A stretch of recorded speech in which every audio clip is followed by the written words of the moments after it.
주식 공부 열심히 했는데 계좌는 왜 맨날 파란불일까요? 차트도 봤고 뉴스도 챙겼는데 살 때마다 떨어지고 팔 때마다 오릅니다. 사실 이건 우리 잘못이 아닙니다. 인간의 뇌가 원래 투자에 불리하게 설계되어 있기 때문입니다. 월가의 전설들은 이 문제를 어떻게 극복했을까요? 오늘 영상에서 5권의 책이 알려주는 생존 공식을 모두 공개합니다. 단 내일 급등주를 찾는 분께는 맞지 않을 수 있습니다. 10년 뒤 흔들리지 않을 자산을 원하시는 분, 함께 파헤쳐 보도록 하겠습니다. 주식 투자를 시작하면 누구나 열심히 공부합니다. 유튜브 영상도 찾아보고 책도 읽고 차트 분석하는 법도 배우죠. 경제 뉴스를 매일 챙겨보는 분들도 많습니다. 그런데 이상한 일이 벌어져요. 공부를 하면 할수록 오히려 더 잃는 것 같은 느낌이 드는 겁니다. 분명히 오를 것 같아서 샀는데 그날부터 떨어지기 시작하고요. 너무 무서워서 팔았더니 그때부터 쭉쭉 올라가 버립니다. 이런 경험 한두 번쯤 있으시죠? 나만 바보인가 싶은 생각도 들고요. 그런데 사실 이건 우리만의 문제가 아닙니다. 월가에서 수십 년간 돈을 굴려온 전문가들도 똑같은 실수를 반복해왔거든요. 그들이 오랜 연구 끝에 내린 결론은 의외로 단순했습니다. 투자 실패의 진짜 원인은 지식의 부족이 아니라 마음의 문제라는 거예요. 우리의 뇌는 원래 투자에 불리하게 설계되어 있습니다. 주가가 오르면 욕심이 생기고 더 사고 싶어지죠. 반대로 떨어지면 겁이 나서 당장 팔고 싶어집니다. 그런데 이게 바로 고점에 사서 저점에 파는 행동이에요. 결국 감정을 다스리지 못하면 아무리 많이 공부해도 계좌는 파란불을 벗어나기 어렵습니다. 그래서 오늘 저는 5권의 책을 소개하려고 합니다. 이 책들은 모두 같은 질문에서 출발해요. 어떻게 해야 주식 시장에서 살아남을 수 있을까 하는 질문이죠. 어떤 책은 마음을 다스리는 법을 알려주고요. 어떤 책은 좋은 기업을 찾는 방법을 알려줍니다. 또 어떤 책은 한국 시장에서 버티는 법을 이야기하죠. 이 5권을 함께 읽으면 투자의 뼈대가 세워지는 느낌을 받으실 거예요. 첫 번째 책부터 함께 살펴볼까요? 첫 번째로 소개할 책은 모건 하우절의 돈의 심리학입니다. 이 책의 핵심 메시지는 아주 간단해요. 부자가 되는 건 머리가 아니라 행동의 문제라는 겁니다. 똑똑한 사람이 돈을 잘 버는 게 아니라 오래 버티는 사람이 결국 이긴다는 이야기죠. 저자는 이걸 설명하기 위해 재미있는 사례들을 보여줍니다. 미국의 로널드 리드라는 청소부 아저씨가 있었어요. 이분은 평생 특별한 일 없이 조용히 살았습니다. 그런데 세상을 떠난 뒤에 사람들이 깜짝 놀랐어요. 그의 재산이 무려 100억 원이 넘었거든요. 비결이 뭐였을까요? 그냥 좋은 주식을 사서 수십 년간 팔지 않고 들고 있었던 겁니다. 반대로 엄청난 학력을 가진 금융 전문가가 파산한 이야기도 나옵니다. 이 사람은 노벨상 수상자들과 함께 일하는 천재였어요. 그런데 욕심을 부리다가 한 번에 모든 걸 잃어버렸죠. 두 이야기의 차이점이 보이시나요? 청소부 아저씨는 조급하지 않았습니다. 급하게 팔지도 않았고 무리해서 더 사지도 않았어요. 그냥 묵묵히 기다렸을 뿐이죠. 천재 금융인은 달랐습니다. 자기가 똑똑하다고 생각했기 때문에 더 크게 베팅했고 그게 화근이 됐어요. 이 책을 읽으면 내가 왜 맨날 타이밍을 놓치는지 조금씩 이해가 됩니다. 문제는 정보력이 아니었어요. 내 안에 있는 조급함과 두려움이 진짜 적이었던 거죠. 오르면 더 오를 것 같아서 쫓아가고요. 떨어지면 끝없이 떨어질 것 같아서 던져버리게 됩니다. 이게 다 인간의 본능이에요. 본능대로 하면 지게 되어 있습니다. 그래서 모건 하우절은 말합니다. 투자의 첫걸음은 차트 공부가 아니라 내 마음을 아는 것이라고요. 마음을 다스리는 게 먼저라는 것. 이게 첫 번째 책이 주는 교훈입니다. 그런데 마음만 잘 먹는다고 주식이 오를까요? 두 번째 책은 여기서 한 발 더 나아갑니다. 두 번째 책은 앙드레 코스톨라니의 돈 뜨겁게 사랑하고 차갑게 다루어라입니다. 제목부터 좀 독특하죠. 돈을 뜨겁게 사랑하되 차갑게 다루라니요. 이게 대체 무슨 뜻일까요? 코스톨라니는 평생을 투자로 먹고 산 전설적인 인물이에요. 헝가리에서 태어나 유럽 전역에서 활동했고 90세가 넘어서까지 투자를 했습니다. 그가 남긴 가장 유명한 조언은 바로 대중과 반대로 움직이라는 것입니다. 처음 들으면 이상하게 느껴질 수 있어요. 왜 굳이 남들과 반대로 가야 할까요? 이유는 간단합니다. 사람들은 주가가 오르면 신이 나서 삽니다. 뉴스에서 좋은 이야기가 나오고 주변에서 돈 벌었다는 소리가 들리면 나도 빨리 사야 할 것 같거든요. 그런데 그때가 사실 가장 위험한 순간이에요. 왜냐하면 이미 가격이 너무 많이 올라 있기 때문입니다. 반대로 시장이 폭락하고 모두가 공포에 떨면서 팔아치울 때가 있죠. 그때 좋은 회사의 주식은 헐값에 팔리고 있습니다. 무서워서 아무도 안 살 뿐이에요. 코스톨라니는 이걸 달걀 모양에 비유했습니다. 달걀의 맨 꼭대기가 모두가 환호할 때이고요. 맨 바닥이 모두가 공포에 질렸을 때입니다. 현명한 투자자는 꼭대기에서 팔고 바닥에서 사는 사람이라고 했죠. 말은 정말 쉬운데 실천이 어렵습니다. 왜냐하면 본능을 완전히 거슬러야 하니까요. 무서울 때 사고 신날 때 팔아야 한다니 보통 의지로는 힘들어요. 하지만 이 원리를 머릿속에 넣어두기만 해도 달라집니다. 최소한 모두가 흥분했을 때 덩달아 뛰어드는 실수는 줄일 수 있거든요. 자, 그러면 마음도 다스리고 타이밍도 알았습니다. 이제 남은 질문은 하나예요. 대체 어떤 주식을 사야 할까요? 세 번째 책은 피터 린치의 월가의 영웅입니다. 피터 린치는 전설적인 펀드 매니저예요. 그가 운용했던 마젤란 펀드는 13년 동안 무려 29배나 수익을 냈습니다. 연평균으로 따지면 매년 29%씩 번 거예요. 이 정도 성적은 역사상 손에 꼽힐 정도로 대단한 겁니다. 그런데 재미있는 건 그의 투자 방법이 전혀 복잡하지 않다는 거예요. 오히려 너무 단순해서 허무할 정도입니다. 그는 어려운 분석 대신 일상에서 답을 찾으라고 말합니다. 린치가 자주 드는 예시가 있어요. 어느 날 그는 아내와 함께 백화점에 갔습니다. 그런데 한 코너에 사람들이 길게 줄을 서 있는 거예요.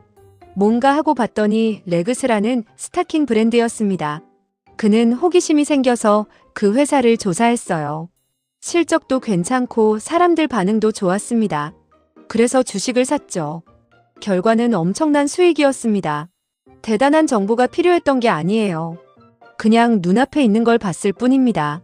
우리 주변에도 이런 힌트는 많이 있어요. 요즘 친구들이 자주 쓰는 앱이 뭔지 생각해 보세요. 동네에 새로 생긴 가게 중에 유독 사람이 많은 곳이 있을 거예요.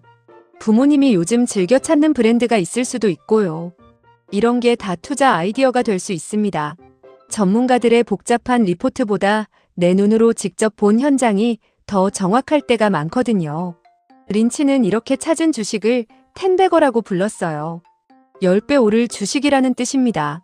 생활 속에서 텐베거를 찾는 것, 이게 세 번째 책의 핵심이에요. 그런데 좋은 회사를 발견했다고 바로 사도 될까요? 그 회사가 진짜 괜찮은지 어떻게 확인할 수 있을까요? 네 번째 책은 필립 피셔의 위대한 기업에 투자하라입니다. 앞서 피터 린치가 일상에서 좋은 회사를 찾는 법을 알려줬다면요. 필립 피셔는 그 회사가 진짜 좋은지 확인하는 법을 알려줍니다. 피셔는 성장주 투자의 아버지라고 불리는 사람이에요. 그의 투자 철학은 단순합니다. 정말 훌륭한 기업을 찾아서 오래 들고 가라는 거예요. 문제는 훌륭한 기업을 어떻게 알아보느냐는 것이죠. 피셔는 발로 뛰라고 말합니다. 회사에 대한 정보를 직접 모으라는 거예요. 예를 들어 그 회사의 직원들을 만나보는 겁니다. 일하는 사람들이 회사에 대해 어떻게 생각하는지 물어봐요. 거래처나 경쟁사 사람들한테도 물어봅니다. 이 회사 물건 어때요? 이 회사랑 일하기 어때요? 하고요. 이런 정보는 재무제표에 나오지 않습니다. 숫자만 봐서는 알 수 없는 것들이에요. 하지만 회사의 진짜 실력을 보여주는 단서들이죠. 피셔가 특히 중요하게 본 건 경영진입니다. 이 회사를 이끄는 사람들이 정직한지, 능력이 있는지, 직원들을 어떻게 대하는지를 봤어요. 아무리 좋은 사업 아이템이 있어도 경영진이 엉망이면 결국 무너지거든요. 반대로 경영진이 훌륭하면 어려운 시기도 잘 버텨냅니다. 이 책을 읽으면 투자가 단순히 주식을 사는 게 아니라는 걸 알게 돼요. 좋은 기업의 일부를 갖는 것이고 그 기업과 함께 성장하는 것이라는 걸 깨닫게 됩니다. 자, 이제 마음도 다스리고 좋은 기업 찾는 법도 알았어요. 그런데 여기서 한 가지 고민이 생깁니다. 이 책들은 다 미국 이야기잖아요. 한국 주식 시장은 좀 다르지 않을까요? 5번째 책은 박영옥의 주식 투자 절대 원칙입니다. 드디어 한국 저자의 책이 나왔어요. 앞서 소개한 4권은 모두 미국이나 유럽 이야기였죠. 물론 투자의 기본 원리는 어디서나 비슷합니다. 하지만 한국 주식 시장은 분명히 다른 점이 있어요. 변동성이 훨씬 크고 외국인 투자자의 영향도 많이 받습니다. 테마주가 갑자기 불붙었다가 순식간에 꺼지는 일도 자주 있고요. 그래서 한국 시장에 맞는 전략이 필요합니다. 박영옥 저자는 스스로를 농부 투자자라고 부릅니다. 무슨 뜻일까요? 농부가 씨앗을 심고 열매를 거두듯이 투자도 그래야 한다는 거예요. 씨앗을 심자마자 내일 열매가 열리길 바라는 사람은 없잖아요. 봄에 심고 여름에 가꾸고 가을에 수확하는 거죠. 주식도 마찬가지입니다. 좋은 회사를 사서 몇 년을 기다려야 해요. 그런데 많은 사람들이 이걸 못 참습니다. 일주일 만에 안 오르면 불안해하고 한 달 만에 떨어지면 팔아버리죠. 저자는 주식을 산다고 표현하지 말라고 해요. 기업과 동행한다고 생각하라고 합니다. 내가 그 회사의 주인 중 한 명이 되는 거예요. 주인이라면 회사가 잠깐 어려워도 바로 떠나지 않겠죠. 함께 힘든 시간을 버티고 좋아질 때까지 기다리는 겁니다. 이런 마음가짐이 있으면 조금 떨어졌다고 흔들리지 않아요. 한국 시장에서 살아남으려면 이런 단단한 마음이 필요합니다. 급등주를 쫓아다니는 게 아니라 좋은 기업과 오래 함께 가는 것. 이게 5번째 책의 핵심 메시지입니다. 그런데 요즘 시장 상황은 어떨까요? 이 책들의 가르침이 지금도 통할 수 있을까요? 지금 주식시장은 정말 혼란스럽습니다. 몇 년 전에는 2차 전지 관련주가 하늘 높은 줄 모르고 올랐어요. 너도 나도 뛰어들었죠. 그러다 어느 순간 폭락해서 많은 분들이 큰 손실을 입었습니다. 최근에는 미국의 AI 관련 주식들이 엄청난 인기를 끌고 있어요. 또 많은 분들이 쫓아가고 있죠. 이렇게 뜨거운 테마가 나올 때마다 우리는 고민에 빠집니다. 나만 뒤처지는 것 같은 불안감이 들거든요. 이걸 포모라고 해요. 영어로 Fear of Missing Out, 소외되는 것에 대한 두려움이라는 뜻입니다. 그런데 앞서 소개한 책들을 떠올려 보세요. 코스톨라니가 뭐라고 했죠? 모두가 흥분할 때가 가장 위험하다고 했습니다. 지금 모두가 열광하는 테마주들, 혹시 달걀의 꼭대기에 있는 건 아닐까요? 물론 진짜 좋은 기업이 있을 수도 있어요. 하지만 피터 린치와 필립 피셔의 방식대로 확인해 봐야 합니다. 그냥 남들이 산다고 따라 사면 안 돼요. 내 눈으로 보고 내가 이해할 수 있는 기업인지 확인해야 합니다. 요즘 한국에서는 밸류업 프로그램이라는 게 화두예요. 기업들이 주주들에게 더 많은 이익을 돌려주도록 하는 정책입니다. 배당도 늘리고 자사주도 사고요. 이런 변화가 생기면 단기 테마주보다 실제로 돈을 잘 버는 기업이 더 주목받게 됩니다. 앞서 배운 책들의 내용이 더 잘 통하는 시장이 올 수도 있다는 거예요. 물론 미래는 아무도 모릅니다. 하지만 기본에 충실한 투자가 결국 살아남는다는 건 역사가 증명하고 있어요. 그렇다면 우리는 이제 뭘 해야 할까요? 오늘 5권의 책을 함께 살펴봤습니다. 정리해 볼까요? 첫 번째, 돈의 심리학은 투자에서 가장 중요한 건 마음이라고 알려줬어요. 조급함과 두려움을 다스려야 한다는 거죠. 두 번째, 코스톨라니의 책은 대중과 반대로 움직이라는 교훈을 줬습니다. 모두가 환호할 때 조심하고 모두가 무서워할 때 기회를 보라고요. 세 번째, 월가의 영웅은 일상에서 좋은 기업을 찾는 법을 알려줬어요. 내 주변을 잘 살펴보라고 했죠. 네 번째, 위대한 기업에 투자하라는 찾은 기업이 진짜 좋은지 확인하는 방법을 가르쳐줬습니다. 발로 뛰어서 정보를 모으라고요. 다섯 번째, 주식 투자 절대 원칙은 한국 시장에서 버티는 법을 알려줬어요. 농부처럼 기다리고 기업과 동행하라고 했습니다. 이 5권의 공통점이 보이시나요? 모두 빨리 부자 되는 법을 말하지 않아요. 대신 오래 살아남는 법을 이야기합니다. 급등주를 찾는 비법 같은 건 없습니다. 내 마음을 알고 좋은 기업을 찾아서 오래 함께 가는 것, 이게 전부예요. 단순하지만 실천하기 어려운 것들이죠. 그래서 책을 읽어야 합니다. 한 번 읽는다고 바로 달라지지 않아요. 여러 번 읽고 내 것으로 만들어야 합니다.